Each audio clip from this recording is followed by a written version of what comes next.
I said some things last week that I need to address. Not really wrong, but they need to be repositioned, especially for Bo Jackson. The house is now divided. It's your boy, the resident Buckeye fan, Josh. Buckeye fans, we are losing the rivalry on the channel. The Wolverine fans are killing it as far as views, and the channel's not getting the love from the Buckeye fans the way that the Wolverine fans are showing up. So I need you to go ahead and share this video with some of your Buckeye friends. Make sure you hit the like button and make sure you give me an OH in the comments.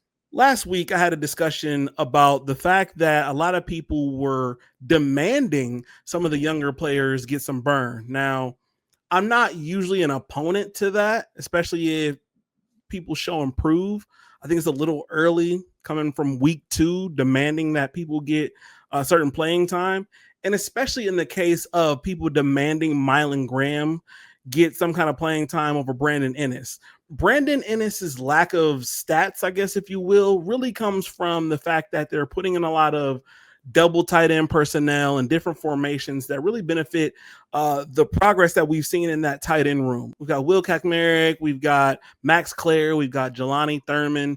I think they really like some of the things that they're getting out of these bigger formations. I think they really like getting into the run out of some of those formations. And then the tight ends look good. I mean, Will looks actually really good. I think he's really improving. We haven't really seen, I think, what we want to see from Max Clare all that much yet, but he's Max Clare. So, and then Jelani Thurman is a physical specimen. And even if he doesn't have the stats, he's going to get looks. So Brandon Ennis's lack of production is really says more about the tight end room and what they like out of the tight end room, at least as of now, than it does his own production. And then obviously Carnell Tate, Jeremiah Smith, and all that stuff.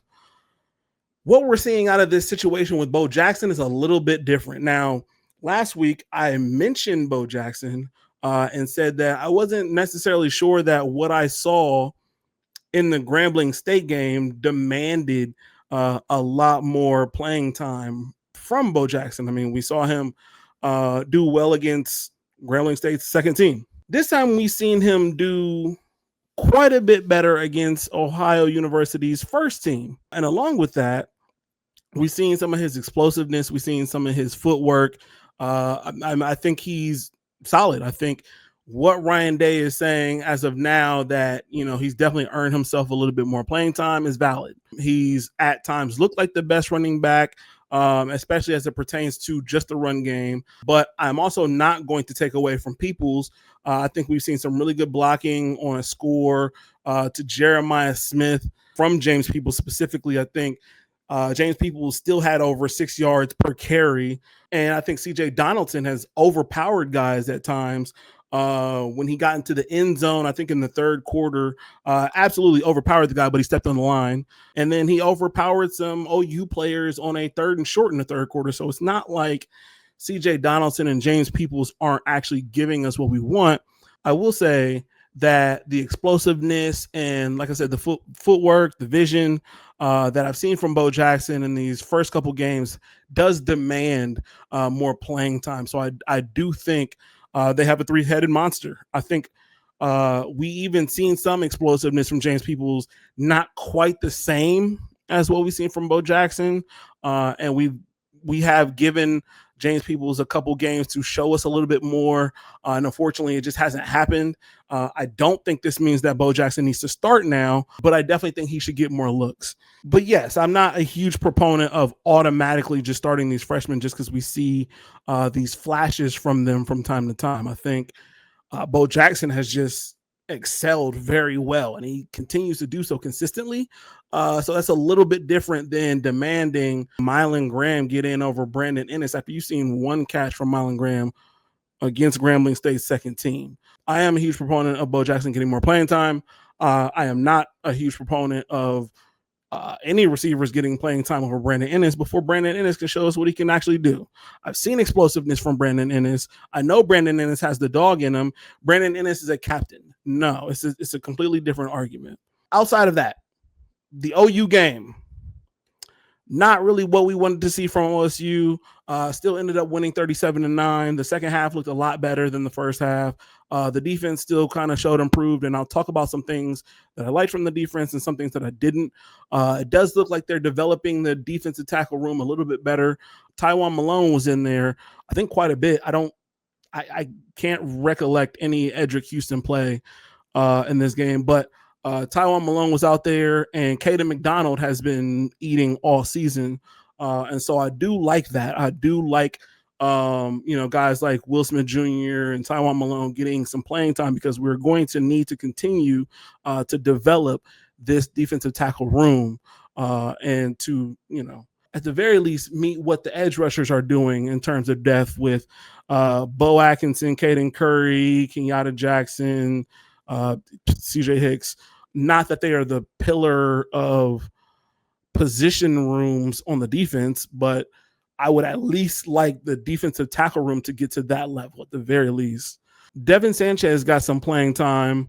I think the thing there is, first of all, I like it because they didn't put Devin Sanchez in the nickel position where Lorenzo Styles got injured.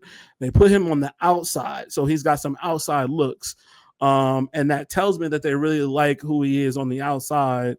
But I really like that. I really like that we're developing some key players on the defensive side, because it may sound weird after what I just said about, Mylan Graham and things like that, but like, I am a proponent of developing the players, and I am a proponent of getting them playing time. Am I a proponent of just starting them because I've seen one good play? No, but I am a huge proponent of getting the guys the playing time to develop them, to get them ready for key moments, especially if we're going to go deep into the playoffs, especially if we're going to go to the championship. We're going to need some of these guys, especially if some of the other guys get banged up. So, again, unfortunately, Lorenzo Styles got injured.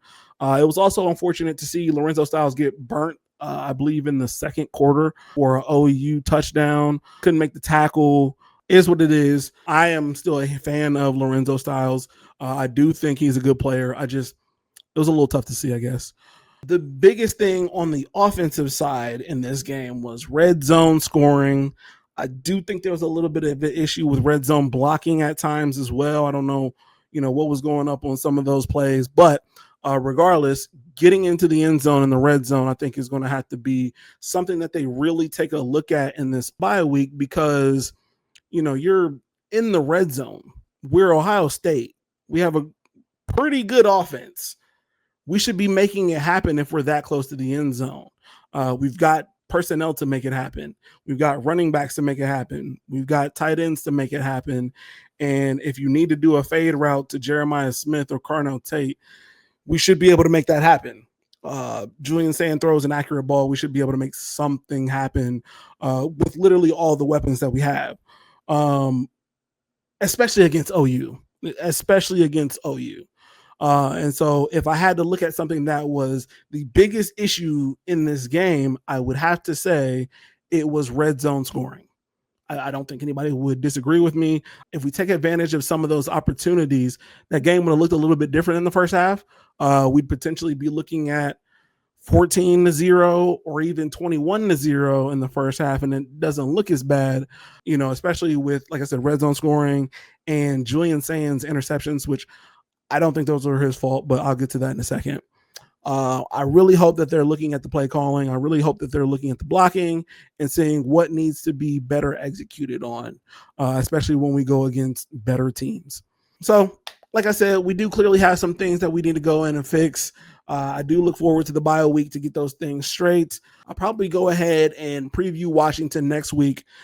Make this a short video. I know I hope people are liking the shorter videos. It's just a little bit easier for me. I don't talk so heavy, so I can make these little short videos real quick. But next week, I'll go ahead and preview Washington. Look, man, I think Washington being undefeated in their non-conference games and not being ranked, I think they're going to look to prove something against an Ohio State team to, at the very least, get ranked. But I think they're going to want to try to pull one. My thoughts. And they're going to be at home. It's a home game, and traveling all the way across country is never an easy thing for any team. This is the first time Ohio State's going to have to do that. So We'll see. We'll see. I'll go ahead and preview all of that next week. I will say, like I said before, Sam looked very frustrated after his second interception, which again, I don't necessarily think that those interceptions were his fault, but in that frustration, if you can come out of that frustration 37-9, and obviously that includes the play of the defense, but Julian Sands still came out of it 25 for 32, 347 yards and 3 touchdowns, along with the 2 interceptions that weren't necessarily his. It could be worse. We could be Penn State. And on that note, like I said before, make sure y'all go ahead and subscribe. Buckeye fans, let's run this one up. Let's run this one up and be back here next week when I go over the Washington game. Look, man, we got something special going on with these live streams as well. So I do want y'all to subscribe, but I want y'all to check out the live streams. Your boy is 4-0 in game of the week predictions. 4-0, looking to go 5-0. And we just having a good time. It's not Michigan, it's not Ohio State. We just talking college football. So make sure you join on Saturdays. Make sure you subscribe and make sure you hit the like button. I'm out. Peace.